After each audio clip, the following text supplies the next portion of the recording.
Rambu Solo, these of the dead of Tanna Toraja, Lane Toraja Society. The funeral ritual is the most elaborate and expensive event. The richer and more powerful the individual, the more expensive is the funeral. A ceremonial site called Ranti is usually prepared in a large grassy field where shelters for audiences are built. Flute music, funeral chants, songs and poems, and crying and wailing are traditional Toraja expressions of grief with the exceptions of funerals for young children and poor low-status adults.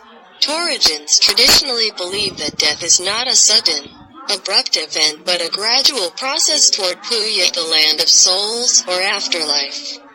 During the waiting period, the body of the deceased is wrapped in several layers of cloth and kept in tangkonan.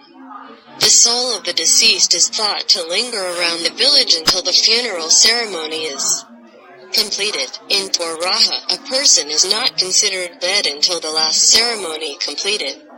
Then the soul is believed released to the heavens. Another component of the ritual is the slaughter of water buffalo.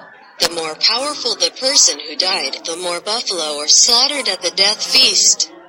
Toragans believe that the deceased will need the buffalo to make the journey and that they will be quicker to arrive at Puya when they have many buffalo. Some of the slaughtered animals are given by guests as gifts, which are carefully noted because they will be considered debts of the deceased's family.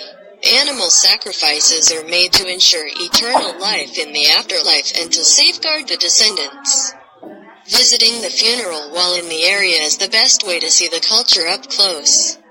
You may think, isn't that invasive going to a funeral of someone you don't know? But the people in the area are very used to tourists coming and welcome them as regular guests like everyone else.